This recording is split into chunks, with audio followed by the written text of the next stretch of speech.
Well, welcome. Today is March 4th, and it's Thursday in the afternoon.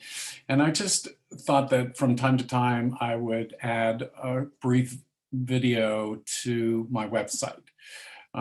So this is one of the first ones that I'll be doing, but it also gives people an opportunity to see what I look like and hear my voice. And I think that that's important as a part of the whole process.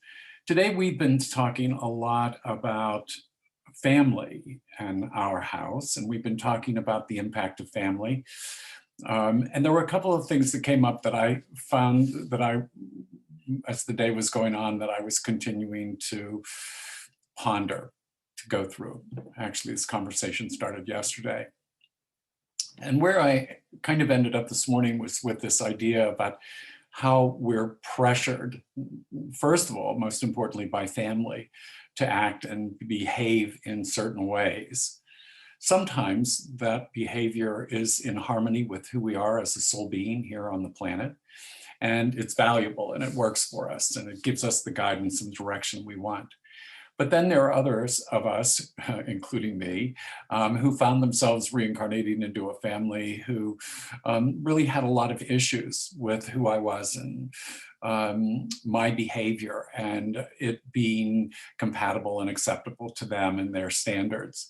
And as a consequence, just like many of those people you who may view this video, I think you could relate to how long the process is of gaining your own true identity.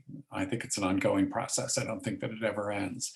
And I remembered this morning when I traveled in Peru, we went to an island called Amantani.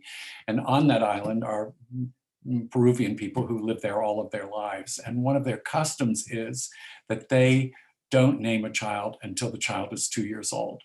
Prior to that time, they let the child's hair grow, and their philosophy is they're waiting for the child to tell them who they are before they put a name to the child. And then at age 2, they cut their hair, and the child then is given a name and, in a way, enters society.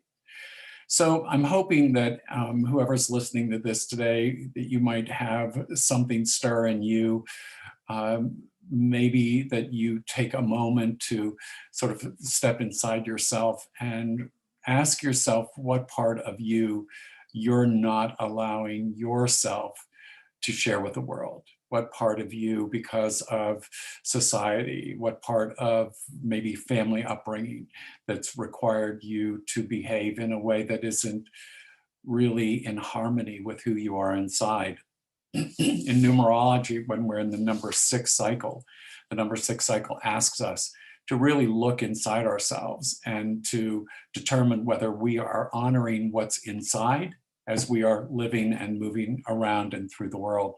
And in number 6 cycle, a lot of people find themselves changing jobs, changing careers. So I also hope that you'll take one additional step, and that is to think about this idea of the search for yourself in relationship to your spiritual path and journey. How are you supporting or delaying the results of your spiritual path and journey by not really stepping forward and being not only honest with yourself and true to yourself, but with the people around you and in your world? So wherever you are today, I hope you're having a wonderful day.